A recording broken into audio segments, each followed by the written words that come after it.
All right, welcome to today's Explainer. We are diving straight into what has to be one of the absolutely most chilling, unsolved maritime thrillers in modern history. We're traveling back to February of 1948, right into the Strait of Malacca. And if that name sounds familiar, it's actually the exact same stretch of water where MH370 would vanish decades later.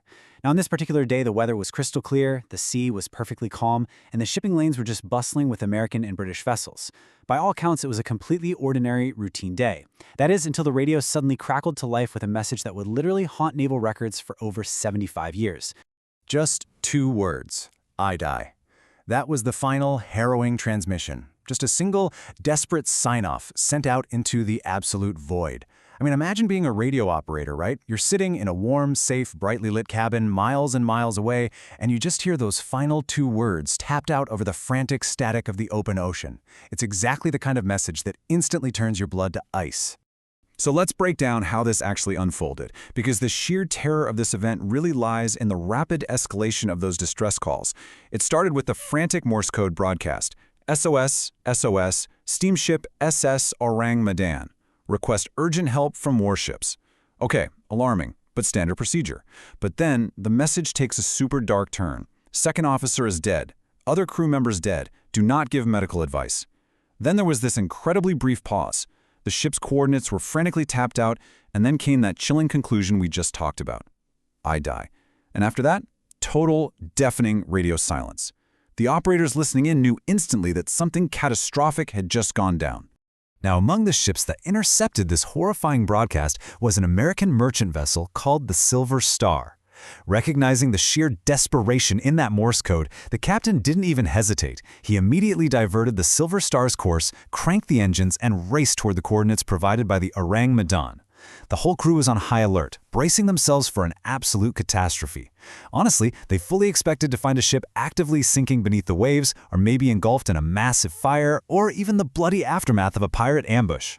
But when they finally arrived a few hours later and looked out through their binoculars, what they saw made literally no sense.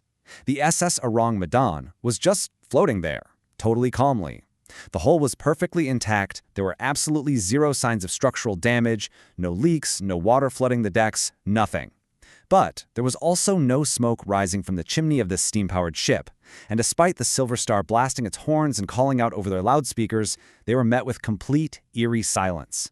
The captain of the Silver Star knew they had to figure out what was going on, so he quickly assembled a rescue party.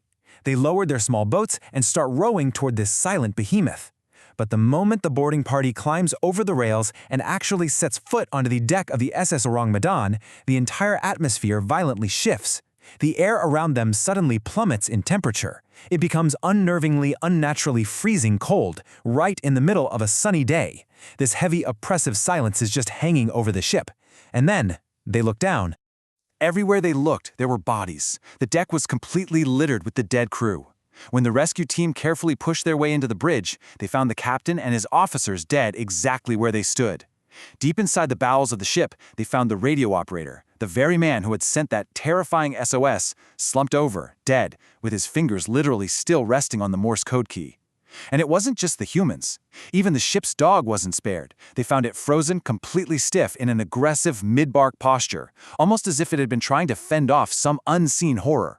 Now, the state of these bodies is what turns this from a tragedy into an unimaginable nightmare. You see, the crew was locked in a state of absolute sheer terror. Their faces were totally contorted, eyes wide open, mouths locked in silent screams, with their arms outstretched like they were desperately trying to push something away. Yet, and this is the detail that just completely defies all logic, there wasn't a single drop of blood anywhere. No bullet holes, no stab wounds, no broken nails, and absolutely 0 signs of a physical struggle. Every single living thing on that board had seemingly died of pure, unadulterated fright. Okay, so the boarding party is thoroughly unnerved, right? They decide the best move is to attach tow lines and bring the ship to a nearby port so authorities can do a full investigation. But the very second they secure those ropes, thick, ominous smoke violently starts pouring out of cargo hold number 4.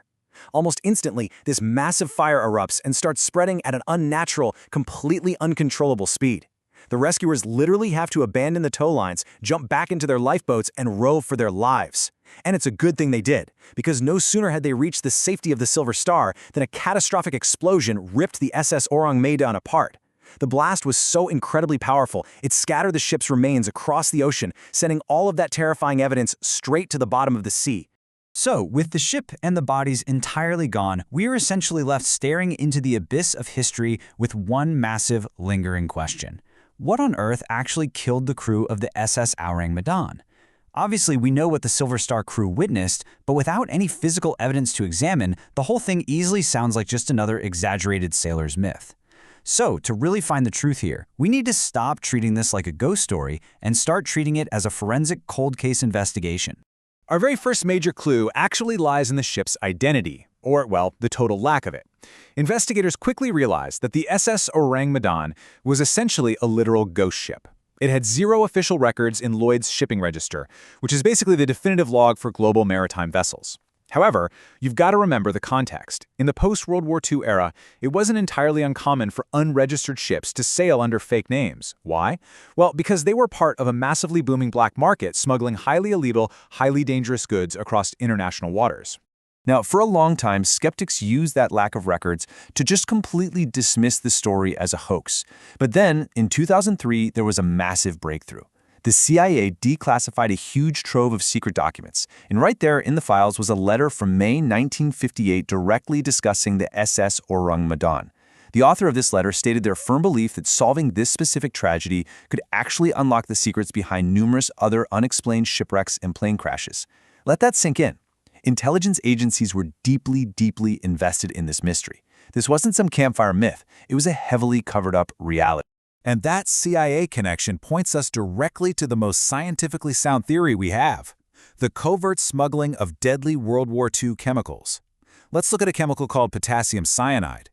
If a ship is secretly transporting a massive amount of this, and even a tiny leak occurs, mixing it with the ocean's salt water creates a highly toxic, totally lethal gas. And honestly, this perfectly explains the completely baffling state of the crew. A toxic gas leak would silently asphyxiate everyone on board, leaving absolutely no physical wounds and no signs of a brawl. It perfectly explains why the bodies were found the way they were. Just desperate, terrified men grasping at their throats as their lungs suddenly failed them. Okay, but a gas leak doesn't really explain the sudden raging fire and the massive explosion that completely erased the ship, right? Well, that is exactly where nitroglycerin comes into the picture. It's highly believed that alongside the cyanide, the ship was also carrying this incredibly volatile explosive. Nitroglycerin is notoriously tricky. If it's stored improperly on a constantly rocking ship, it becomes dangerously unstable. That rough ocean movement, combined with a spreading chemical fire down in cargo hold 4, would absolutely, definitively trigger the catastrophic, ship-destroying blast that the Silver Star crew barely escaped. But that begs a massive question.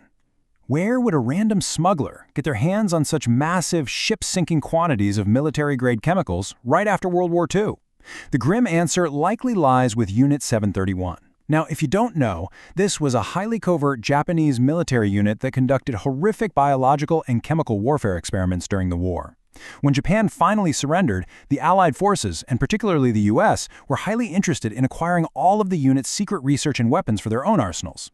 They frequently granted immunity to the scientists in exchange for all that deadly, terrifying data. Which brings us to what's known as the dark cargo theory.